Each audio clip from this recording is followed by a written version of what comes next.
Okay, let's continue.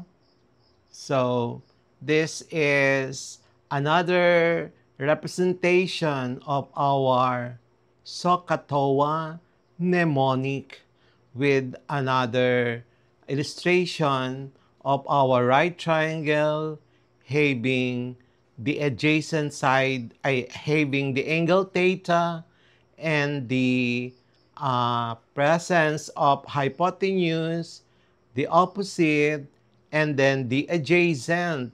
So take note that the hypotenuse is always the largest, the longest side. The adjacent and opposite change depending on where they are in relation to the angle, which in this case is theta. The laws of sine. So this is the illustration of our oblique triangle, side A, side B, and side C. And then the angles A, B, and C. Note that the opposite of angle A is side A, and the opposite of angle B is side B, and the opposite of angle C is side C. So, what is our law of cosine? Sine angle A over A is equal to sine angle B over side B is equal to sine angle C over C. Notice that we have two equality signs there. In reality, there should only be one equality sign, and you need to check that there should be, you can only use the one with only one unknown. So, let's proceed with the next slide. So that's again look at that again. The angle A is opposite to side A, and then angle C is opposite to side C, and then angle B is opposite to our side B, small letter B. So look at that. Those are already colored. And then another representation of our law of sine, I mean another illustration. And this is now the law of cosine. So look at this. We have a squared is equal to b squared plus c squared is equal to 2bc cosine angle A. Take note that our side A, we need to use cosine angle A. In our second formula, since our formula start with side B squared is equal to c squared plus a squared is equal to 2ac multiplied by cosine angle B. Again, side B and then angle B is there you can find it in that equation. And in the third formula, c squared is equal to a squared plus b squared minus 2 times ab cosine of angle C. Again, you see the cosine of angle C and then the side C on the left side of the corner. So to be able to get the cosine of the angle, you just simply do transposition. And then there you have your formula for cosine angle A, cosine angle B, and cosine angle C. So as I've said, to get the formula for cosine angle A, cosine angle B, and cosine angle C, you only need to use cross multiplication. So you don't have to memorize two equations. Just come up with what we call the uh, cosine formula, that the square of a side is equal to the square of the sum of the other two sides minus twice the product of those two sides multiplied by the cosine of the angle opposite to the side. So that is the definition of cosine law in words. But in letters, in symbols, sides, and angle, there you can see in our slide. And the law of cosines, this is another representation, another illustration. So the law of cosines is a trigonometric law uh, that relates the lengths of the sides of the triangle to the cosine of one of the angles. That's for a triangle with sides A, B, and C, and angle C opposite to side C. The law is given by C squared is equal to A squared plus B squared minus 2AB cosine of angle C.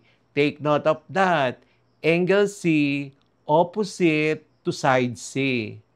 So this law is a generalization of the Pythagorean theorem and is particularly useful for solving triangles when the three sides or two sides of an included angle and unincluded angle are known. So the law of cosines is widely applied in geometry and navigation. So again, that is what we call the angle of elevation, theta. So the angle of elevation is the angle from the horizontal to your line of sight. You are looking upwards at the object. And of course, you can represent that either way. I mean, in any form, in any illustration, just like what you see on the slide. You see the first figure, there is an angle, the line of sight is going to the right, and then the one that is lower, looking at the tree, on the left side, looking at the left side, okay. So the line of sight is to the right, not to the left in the lower illustration, the one with the green tree. Okay, so that's another illustration of the angle of elevation. So the angle of elevation coming from the horizontal to the angle of elevation if you are looking at the top. And then if you are looking at below the eye, that's what we call the angle of depression. Angle of elevation, if an observer at point P looks upward toward an object at A. The angle the line of sight PA makes with the horizontal PH is called the angle of elevation.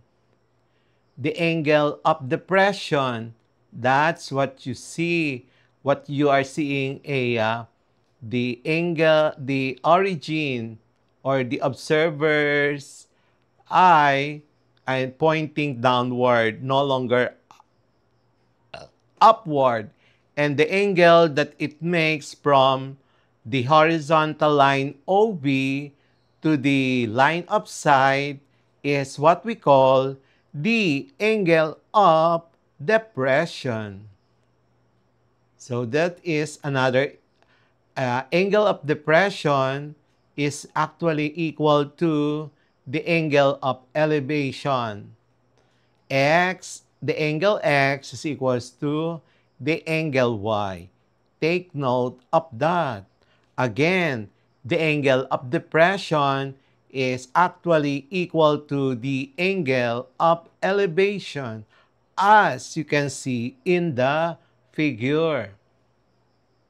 So there you are, a 30 degrees, the angle of depression, and the angle of elevation, of course, is 30 degrees because the angle of depression is equal to the angle of elevation. That is another way of representing the angle of depression. So you have there a person's eye, and then the line of sight is actually the hypotenuse. And there you can see the angle of elevation, the perpendicular distance from the horizontal level of the observer. You have there the perpendicular line together with the horizontal level, the line produces by the horizontal level. So this is now our bearing.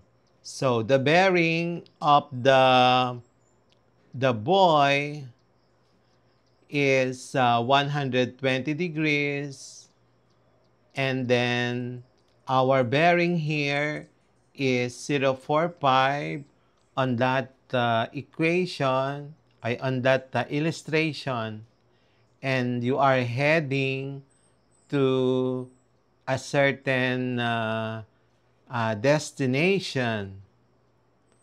So that is how we use bearing.